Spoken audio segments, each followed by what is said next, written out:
After all the promising, mangoes, maidens, paradise, an unspoiled paradise. the showboating, Not this God-forsaken dump that all of Europe's detritus has acted out its vengeance on. and promising to show a boat, We need enough for a boat. Now, I found a friendly ship captain. He's willing to take us to Australia or Tahiti. Dutch's plan ends up not working and he runs out of ideas. What now? I don't know. I don't. But then he remembers an idea he hasn't tried before. I got it. A boat. How original. So they wait until dark and sneak about to sneak aboard, though I must pause here and highlight Dutch's innate ability to not exactly hide well. Duck. Somehow he managed to not get caught when his head is sticking out from behind the chair. Not that Rockstar meant for it to be a sign of Dutch's ego being so big he can't even hide when he's trying to hide, but it just distracts me when I get to this part, and now hopefully it does to you too. Anyway, they get to the docks, Charles breaks off to pull the agents away from the gang, and they find themselves aboard the Antenor. Oh boy, okay. The most prominent holder of this name comes from the Trojan legends, an old advisor to the last king of Troy.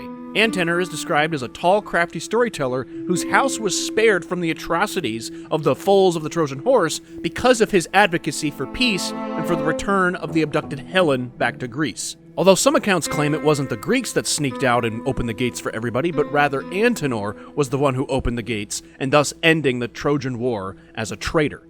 In Dante's Inferno, the ninth circle of hell, the final and deepest circle, is reserved for traitors, and it's composed of 4 rounds, the second of which is named after Antenor.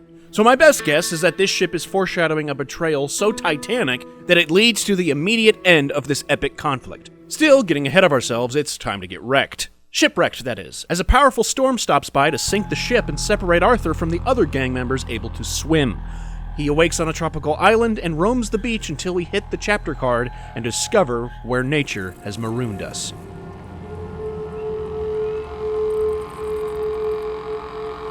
Where the hell are we? We are on the island of Guarma. Javier asked the local. It's a old sugar plantation island. Second island east of Cuba. The island is run by the Cuban Navy, who arrest the estranged gang and make them a chain gang. You seem like someone or other. We was headed to Tahiti. You was going to see the crowd. It's important to keep in mind, the Panama Canal doesn't exist yet. And even in the epilogue of the first game, the newspaper reports about World War I breaking out, meaning it's still a single month before the canal completes construction. I only say this to emphasize how wrong Dutch is when he replies to Arthur, Is it anywhere near Australia or Tahiti? It's on the way, I guess. it is in fact not on the way, and it wasn't even necessary for them to put it east of Cuba, because without the Panama Canal, any ship departing from southeastern USA would have to go around the southernmost tip of South America to reach the Pacific Ocean. It's simply not on the way, and is therefore a fitting form of punishment for Dutch. Guarma is essentially the exact thing that Dutch had dreamed about and screamed about, except instead of mangoes and maidens, it's man gone and mayhem. The island is gorgeous, but they have no seed capital. The macaws are beautiful and unique, but these birds are freer than they are. The gang is in the exact kind of place Dutch desired for everyone to be in, and even there, they're living as criminals and outcasts. People wanting what ain't theirs and others telling them to take it. I don't get you. Labor troubles. And other thieves and pirates looking to disrupt our ways of working. A paradise filled with the industrialization and exploitation no different than what they've faced before. It's as if, even when Dutch keeps his promises, he breaks them. The inspiration for Guarma is, of course, Cuban. In this universe, the Battle of San Juan Hill takes place on the fictional island, a battle won by the Colonel Theodore Roosevelt equivalent, Thaddeus Waxman. You know, the man made of wax, if you catch my Stop babbling, boy! Sorry. Unlike the previously discussed throwaway vessel, the name Guarma doesn't seem to have a proper meaning. It sounds like Guam mixed with guerrilla, the latter being Spanish for little war. While I'm not the biggest fan of the name, it more or less sounds correct, like the goal was to evoke a Spanish-speaking conflict on a Pacific island.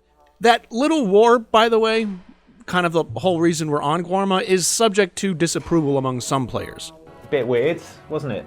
Very weird. Yeah, the Guarma stuff was really, really odd. For an hour and a half straight, you're just mowing people down with almost no motivation behind it. That is a fair and valid assessment. You don't think he's just using us? Almost certainly, but we don't have a lot of choice. This war isn't something Dutch or anyone else wants to do, and because it's not that hard to shoot thanks to Deadeye, the game from here on out just throws a bunch of enemies at you. Dump the army bucket, dump it all. And this is how they increase the difficulty. But even so, at the worst, I'd say Guarma is a reminder of how good the rest of the game is. A reminder that you're playing a game that normally gives you missions Arthur and the gang actually want to do. I don't see why we can't give a pass to this less than 2-hour section. It's not like the Spider-Man game where it's so much fun to be Spider-Man, heck yeah, Spider-Man, reckless, feckless, why am I a chick now? At least you're still following the same people in this change of pace, and at least it only happens once. Now, I don't know things, but I'm pretty sure Rockstar wasn't thinking, Well, we must have the gang fight for a revolution. It's essential for our agenda. I think they just thought, we want to make a tropical island for you to explore. But they just didn't have time to finalize their vision. There's a lot of stuff that would have been awesome to see and explore later, but would have also bloated the experience further.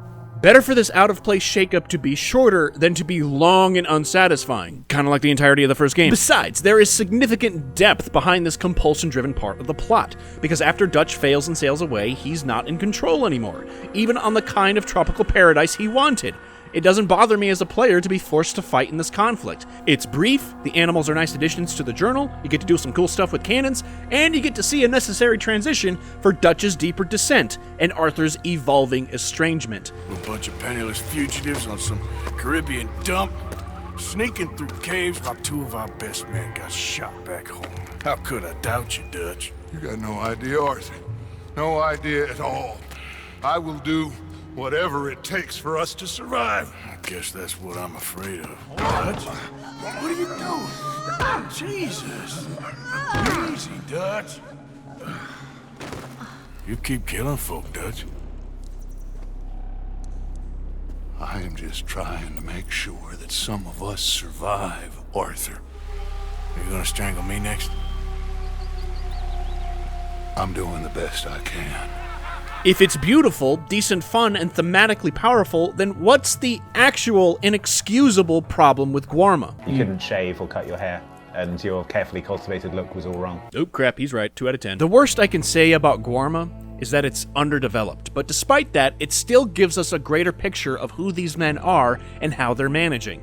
In my mind, Guarma is essential. We survived. Just about. But that's not the end of this section, as Chapter 5 continues back on land. The boat boys will split up and Arthur will find a highlighted Hungarian half-bred, ruining my second journal playthrough and cinematically running over this guy over a soundtrack.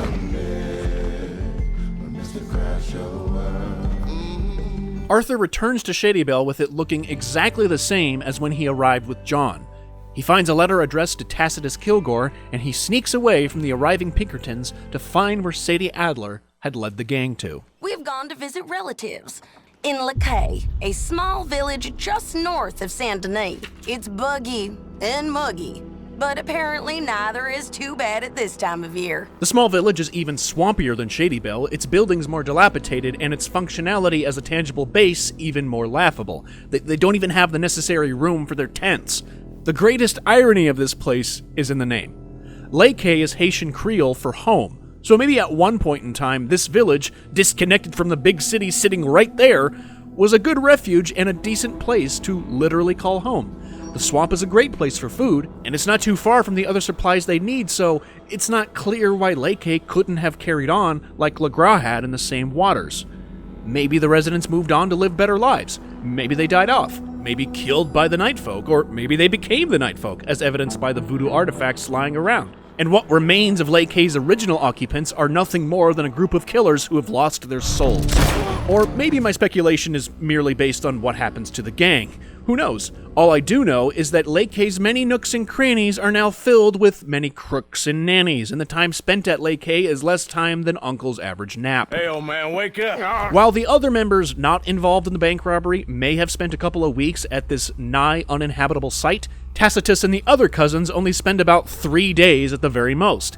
As soon as the rest of the remaining stragglers show up, the Pinkertons announce their arrival before the gang had time to catch their collective breath. Now sit down. This is Agent Milton with the Pinkerton Detective Agency. Already? In less than 2 minutes after Dutch opens the door, the detectives open fire. Give them to a count of 5, then give them everything.